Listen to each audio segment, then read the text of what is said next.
Bonjour à tous, bienvenue dans cette nouvelle vidéo. Aujourd'hui, on va parler du vocabulaire de la copropriété. Vidéo beaucoup moins digeste, je pense, mais extrêmement importante puisque c'est grâce à tout ce petit vocabulaire qu'on va réussir à comprendre les tenants et les aboutissants de la copropriété et des charges de copropriété.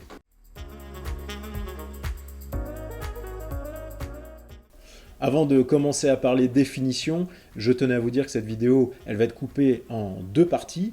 Je vais d'abord vous donner les définitions des mots. Après, je vais essayer de vous faire une petite vidéo explicative à l'aide de ces définitions où on va pouvoir comprendre, où je vais vous expliquer qui a quel rôle et qui peut faire quoi dans la copropriété. Vous allez voir qu'avec un dessin, ça va aller beaucoup mieux. Première définition très simple, la copropriété. La copropriété, elle regroupe l'ensemble des propriétaires qui habitent dans un même immeuble ou ensemble immobilier. C'est tout simple, je ne vais pas plus loin. Deuxième définition, les copropriétaires, bien entendu. Les copropriétaires sont l'ensemble des habitants qui habitent dans une même copropriété. Le conseil syndical, là il est important de bien écouter cette définition parce qu'il a un rôle précis dont on va parler juste après.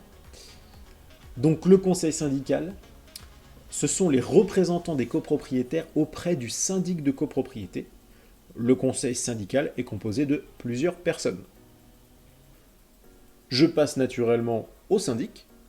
Le syndic, c'est une personne physique ou morale. Donc pour faire simple, soit ce sont des personnes dans la copropriété, on dit que c'est un syndic bénévole, soit ce sont des personnes au sein d'une entreprise qui fait payer son service à la copropriété, là c'est un syndic professionnel, qui a pour rôle de gérer les affaires courantes d'une copropriété, ainsi que d'établir les comptes de cette dernière, et convoque au moins une assemblée générale par an pour prendre les décisions importantes. L'assemblée générale, du coup, maintenant, c'est une réunion qui rassemble tous les copropriétaires pour voter des décisions importantes, comme des travaux, par exemple, mais qui soumet aussi au vote le budget prévisionnel de la copropriété et valide les comptes de l'année. Cette assemblée générale, elle a lieu au moins une fois par an. Elle doit avoir lieu une fois par an, d'ailleurs, et peut être renouvelée autant de fois que nécessaire. En général, il n'y en a qu'une, ce sont vraiment des assemblées exceptionnelles quand il y en a plusieurs. Voilà pour ces définitions. Bien sûr, ce sont des définitions très simples. Je vais vous mettre en lien des sites internet où vous pouvez retrouver ces définitions avec beaucoup plus de détails et des termes beaucoup plus techniques si vous voulez approfondir le sujet. On va tout de suite passer à la deuxième partie de la vidéo où je vais expliquer un petit peu le rôle de chacun et qui peut faire quoi dans la copro avec une superbe animation créée par mes soins. On y va pour cette petite animation où on va résumer ce qu'on a dit avant et où je vais vous expliquer un petit peu les rôles de chacun. Tout d'abord, on a donc la copropriété avec les différents copropriétaires qui est simplement affiché à l'écran par cette petite image. On va aller la mettre en bas à gauche de l'écran. Donc la copropriété, les copropriétaires, apparaît en bleu le conseil syndical, donc qui sont les copropriétaires qui représentent la copropriété auprès du syndic de la copropriété. Pour rappel, toujours avec ce que j'ai pu vous expliquer avant, le syndic gère les affaires courantes et les comptes de la copropriété. Le syndic est aussi responsable des différents contrats qu'on peut retrouver dans la copropriété comme le ménage, l'assurance et l'électricité comme je vous affiche ici. J'ai mis que cela, il y en a d'autres comme l'entretien des ascenseurs, les espaces verts et encore d'autres. Sachez lui-même que le syndic de copropriété est un contrat qui est géré par lui-même. Pour résumer, le syndic de copropriété effectue la mise en place et la gestion des contrats de la copropriété.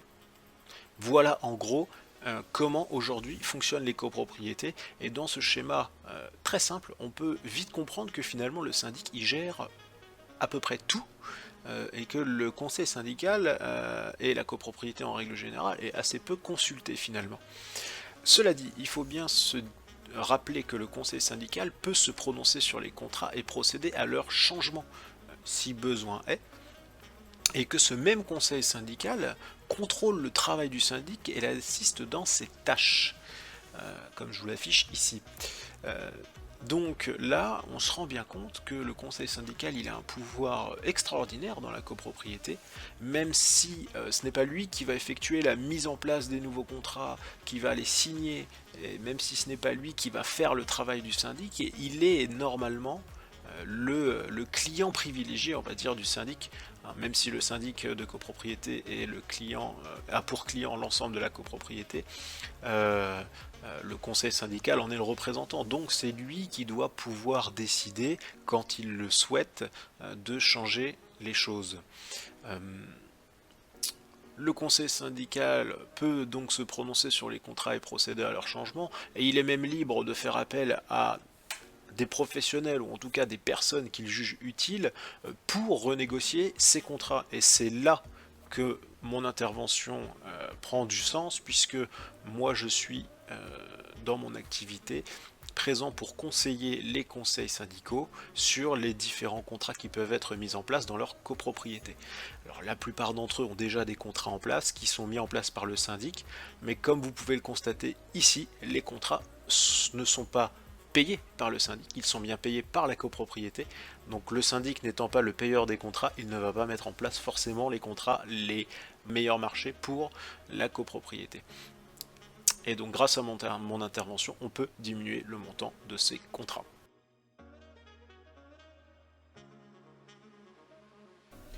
C'est maintenant terminé, j'espère que cette vidéo vous a plu, que les définitions ont été claires et que vous avez bien compris mon schéma qui est un peu chargé à la fin.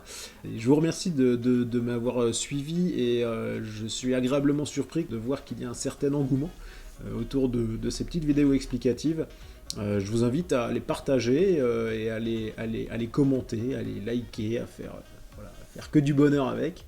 En tout cas, encore une fois, si vous avez des contacts, des gens qui souhaitent diminuer leur charge de copro, vous pouvez avec grand plaisir leur communiquer mes coordonnées.